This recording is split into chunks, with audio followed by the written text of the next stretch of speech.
Hello everyone, I'm Jeff Stanley with Standley Handcrafted, and today I'm going to be doing a final review on the Wooden Wick Co Virgin Coconut Soy.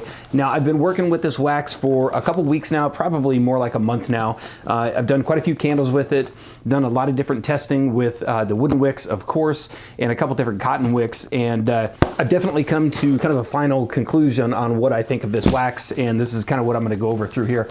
I had to rewatch some of my previous wax review videos just to see kind of what categories I went through, because it had been a while since I've done one. So I kind of wanted to get a refresher on those. I just went back through and looked at the 464 and the 6006 just to make sure I kind of hit all the same points on this wax that I did with those, and kind of go through and just talk about everything, the good, the bad, what I like, and finally kind of where I'd put this wax on my list of waxes that I use. Now, jumping into this one, this is a virgin coconut soy.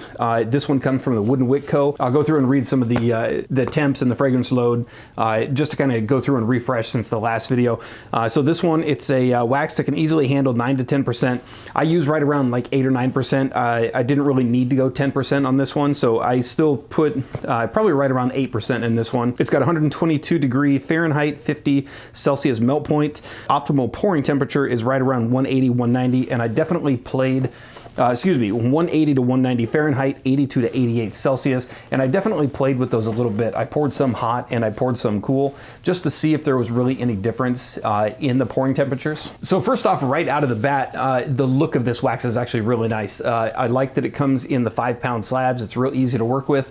It's packaged really nice. I don't know if you've ever gotten anything from the Wooden Wick Co, but everything is packaged like top notch. It's almost like opening Apple products where everything is, it looks real nice. It's presented really well, packaged extremely well. The Wooden Wick Co products are kind of right along those lines. They look incredible when they come, and it's a nice product to work with too. Straight out of the box, it's an easy wax to work with, and the first thing you'll notice is kind of the bright white texture of this one. It's got a real nice look to it, nice and bright white. It's a little bit more not as soft as like a 4627, which is like a real kind of like a petroleum jelly or like a thicker Vaseline or something like that. This one, brick form, so you definitely need like a putty knife or the ice cream scoop that I use to cut this stuff. You'll definitely want something a little bit harder to kind of cut this out of the brick form, which isn't a bad thing at all. I actually like that quite a bit because you can kind of chop off exactly what you need and measure it out extremely well. It's not like the flake form, which I've mentioned in a previous video. The Soy 464 flake form is probably the easiest wax to work with as far as like scooping it out and pouring it into melting pitchers, but that's the only wax that I've seen that comes in a flake form like that. But the virgin coconut soy comes in more of a slab form. You can definitely pick it up and rub between your fingers, and you can start to melt it just a little bit. So it's a little on the softer side as far as like a paraffin or a 6006.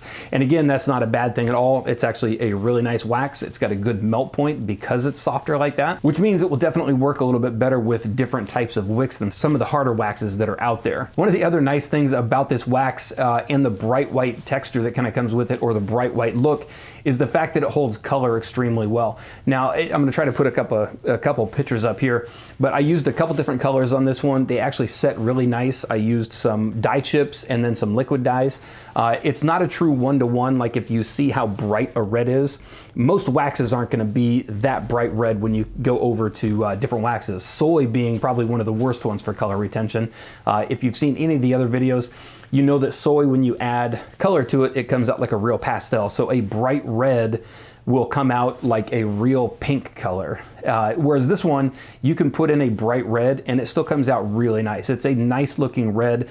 Blacks stay almost true to form, really nice. It doesn't really dilute down and turn into a gray. So I actually like that quite a bit. So I'm not one to add colors or anything like that to my candles. I like the nice white look of the wax, so I tend to stick with that one. But if you are somebody that uses a lot of color, this is definitely a wax to go to so that you can maintain that real rich, bright colors that you're trying to go for. Now, I've tried a couple different bricks on this one, and this is one of the other kind of categories that I went over in some of the other reviews, and that's kind of batch consistency.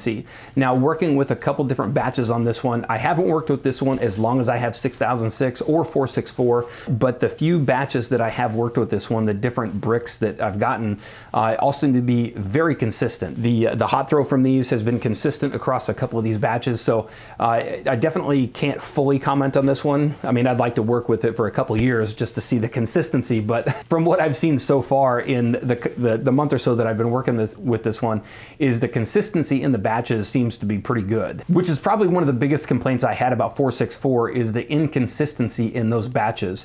And definitely one of the things that stood out in the 6006. And like I said before in that video, the only reason I know the consistency of the batches in that one is because I've worked with it for several years now. So working with it for several years, I've never noticed anything. Working with the 464, I noticed wild inconsistencies with that one. This one definitely leans towards the 6006 and those batches and the consistency so far. And along with the consistency in the batches, what I mean by that is adding different oils, moving to a couple different wicks just to test things, but moving from oil to oil and pouring different batches, different sets of threes, because I do most of my candles in sets of threes just to test them. Going from batch to batch, they all seem to perform really well, which is another real strong point of this wax. Now for this one, it's another real easy one to do. It's you heat it up to around 180, 190, add your oils anywhere from like 180 to 170. I did do a couple batches where I tested it a little bit lower. I didn't really notice anything going to like the 165, 160, and definitely didn't try it too much lower than that because it's just not necessary. But adding anywhere from 180 to 170, I got real nice batches. A good scent throw with a bunch of different oils, a lot of the ones from Wooden Wick, and then of course I tried a few others from Candle Science as well. And then of course going from wick to wick, that was another nice thing about this wax is, like I said earlier in the video, the fact that this wax is it's got such a low melt point, almost like soy. I believe it's 122 on this one. You can add a lot of different wicks to this one and you'll get a nice melt and a good throw from this one. And then of course if you dial the wicks down, and you narrow it down to really good wicks within like 2 or 3, like the Wooden Wicks or an HTP or even a CD or something like that, you're gonna get a much better scent throw from that. Now I burned this one with a couple different ones. I think I used CD, HTP, and then of course the Wooden Wicks. There's still a couple more wicks that I'd like to try with this one, but all 3 of those gave me a pretty good hot throw. The Wooden Wicks actually being probably the best one out of any of them. And I think that's probably engineered that way just because it's the Wooden Wick Co. But the Wooden Wicks with this wax actually threw extremely well. I had one of the Auras with a, I believe it's a number 2 0.625 booster wick inside of the Aura. It burned absolutely perfect with this wax, and it literally filled the entire downstairs of the house and started to come upstairs as well. The scent throw on it was absolutely amazing. And then of course I tested some of the 8-ounce jelly jars with like the cinnamon fragrance. It did a real nice job with that one. I was using an HTP and it filled, this was in a different house, but it filled pretty much the entire area. I don't know the square footage of that one, but I would say probably like 1,000 square feet. It's the other long studio with the pillars in the background. I was doing it in that one and it filled that entire room. So the hot throw on that was actually really good with the HTPs. And then of course I definitely want to mention the sinkholes, the tops, pouring and everything like that, the wet spots. I thought this wax did extremely well when it came to wet spots. I definitely got a couple of them, but that's kind of typical with all waxes. So that's really, I don't consider that points taken away or points given for that one. But the fact that it does end up with very few wet spots, it puts it up just a little bit more. Whereas something like like the 6006, you're gonna get a lot more wet spots with a wax like that one. So this wax definitely stands out a little bit because of that. And then of course your tops when you're done pouring this one and it's done cooling, the tops were extremely smooth. I poured a couple of the 8-ounce jelly jars and the Aura. I saw nothing more than just like a slight concave or a slight dip with any of these. So that was actually really nice. And that's one of the things that kind of is a real big negative for me with the 6006 is the sinkholes are so big with that one. You definitely have to take some points away. So the fact that this is more of a single pour wax is absolutely amazing. I love that. The fact that I don't have to go back through a day later and fix 30 or 40 candles with a heat gun and spend like another hour or 2 going through and making sure those are all done is a huge relief, a big time saver, so that I can pour 30 or 40 candles and the next day, like I put the lids on them and I just work on another 30 or 40 candles. So after using this wax for a good 3 or 4 weeks, I was trying to find like some cons to come up with or some kind of negative points to come up with for this wax. And I really couldn't come up with too many, but one of the ones that commonly comes up in the DIY Facebook group or in the video descriptions down below is the price. The price on the virgin coconut soy is definitely a little bit more than some of the other waxes out there. But for me personally, I definitely don't take that as, it's definitely something you have to consider, but I definitely don't take that as a real negative, just for the fact that it's a wax that you don't typically see in candles. So it kind of lends itself to more of a kind of a unique wax that's out there, and you can definitely use that to your advantage. Now, some people may see that as a con. You're going to end up paying a little bit more for like 50 pounds of this wax than you would say like a 464 or a 6006.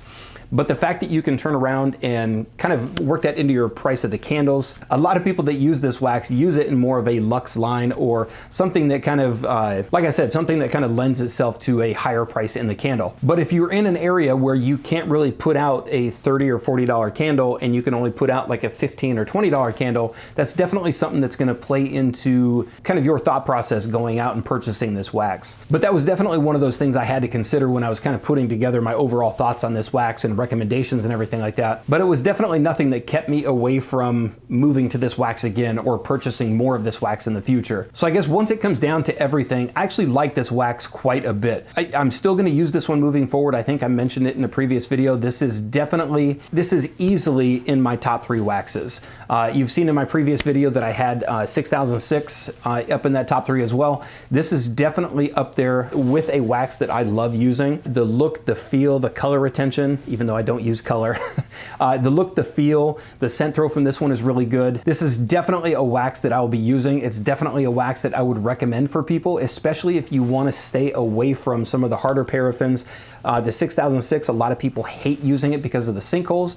This is a good alternative with a really good scent throw. Now, obviously you can get some very strong scent throws from like a 4627 or even the 6006 and some of the other paraffins that are out there. But like I said, if you want to get away from those paraffins, you do get a nice scent throw, a really strong scent throw with this one. Like I said, I was using the Aura with a wooden wick and it literally filled probably 14 to 15, maybe even 1,600 square feet. It filled the entire downstairs and through the upstairs with a real nice strong scent with the wooden wick chai. I believe it was the chai with that one. So having said all that, I would definitely rate this wax.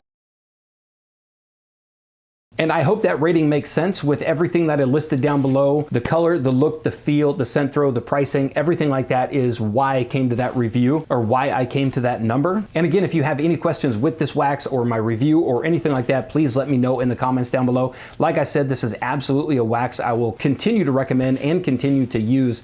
I like to have a couple different waxes in my line, and this is definitely going to be in one of those lines. And of course, as always, I've included links to this wax and a few of the other kind of materials or oils that I used with my testing in the video description down below. So if you want to use this wax or test it out, just look in the video description down below. It's the woodenwickco.com or the woodenwick.com. And of course, you can follow me on any of the social media platforms I've listed down below: Facebook, Instagram, the website, my email address if you want to reach out. And of course, in the DIY Facebook group, which I've listed down below as well. And I'm in there every single day answering questions. And if I'm not in there answering a bunch of the different questions, there's a lot of people in there that have some familiarity with this wax and other waxes that can definitely answer a question that I may not be able to cover. And of course, if you liked the video, give it a thumbs up and thank you for watching.